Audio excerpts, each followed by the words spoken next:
Hey everybody, this is Mike with the One Stop Co-op Shop, and today I'm reviewing Fields of Fire, the Deluxe Edition from GMT Games, and disclaimer that I was sent a review copy of this one. Fields of Fire is a company-level strategy war game following American forces in Vietnam, Korea, and World War II. You'll order your units through random battlefields set up on cards like this, trying to maneuver around German forces and others, and lead your squad to victory. But importantly, you have very little control over your soldiers unless you keep your command lines intact and have a leader directly telling them what to do. So you have to deal a lot with the chaos of battle, which is mainly modeled through this action deck, which is drawn for everything from fire results to random selection to damage and different skill attempts. So let's discuss 5 things to know about Fields of Fire. So first, my number 5, which is a mix for my taste, is learning the game rules, because I had tried Fields of Fire with one of their previous releases, and it was just a challenge to figure out how to even play. So this new edition has made the rules much easier to get through, and GMT does have the PDF online if you have an older edition. But then on top of a better rule book, they have a guided set of tutorial missions, and they have lots of examples of play.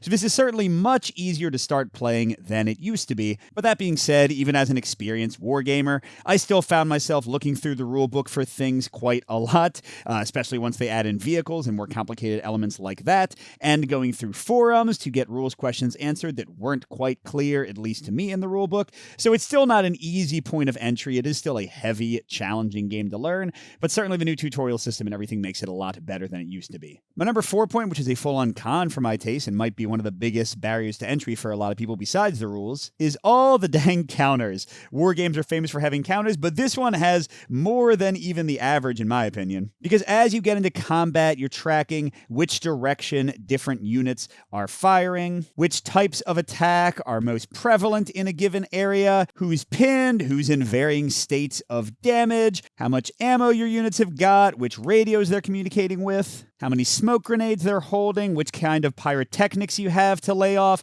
what signals those pyrotechnics will give to your troops. And then later on you have aircraft and you have vehicles and just lots and lots of stuff, and the board can just get positively filled with stuff sometimes, and it can just be a lot. Even if you go step by step through the turn sequence, you'll still often miss some things. So yeah, not for the faint of heart. But my number 3 point, a full pro, is the great variety in play in the scenarios and how they play out. So this is not a cheap war game, and you're getting a lot of stuff in here, but it is super impressive how much you get. So you've got 1 World War II campaign. You've got 2 Korean campaigns. You have 1 Vietnam campaign, and they're changing major things, like kind of missions you're going through. And even within a given mission, you have this crazy variety of terrain you can encounter, and where the enemies show up is going to change each time. So even if you play the exact same mission over and over again, it's going to be a drastically different tactical picture from game to game. And that's not to mention the randomization of the action deck, different events that can hit your players. So if you're willing to dive deep, learn the rules, deal with all the counters, this game will reward you with just tons of playability and variety. My number 2 point, which is a mix for my taste and is going to vary greatly depending on the player's preferences,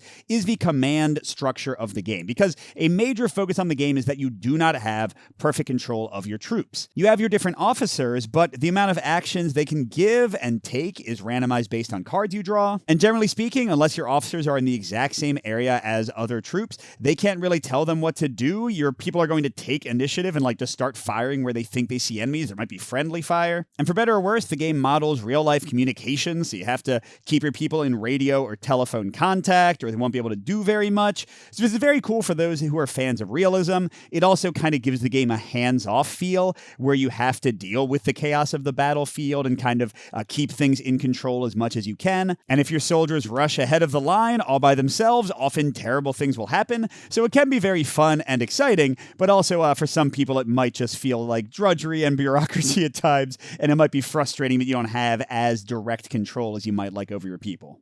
But that goes right into my number 1, the most important thing to know about the game, and that's the sense of tactics and strategy combined with randomness. And I personally think this is great. I like the combination of the random element where you don't know when enemy squads are going to show up and to start blasting your troops, but then the game gives you so many tactical options to deal with that. Do you want to bring up your mortar team and have them fire? Do you want to call in an artillery strike? Do you want to set up machine guns to get a crossfire going on? Yes, the complexity can be a beast. Yes, tracking all the different things can be a hassle, but it also gives tactical depth and options and strategic variety that can be really cool if you're willing to kind of dig through all the stuff to get to it. And as long as you don't mind that sometimes you're going to draw a card that kills your most important unit, and sometimes you're going to get a great shot off and it'll just be nothing, or sometimes the worst event will come in and you'll be very sad about it. So if you can roll with those punches and kind of change your game plan based on what the deck and the enemies throw at you, I think this game can be an exciting cinematic war experience.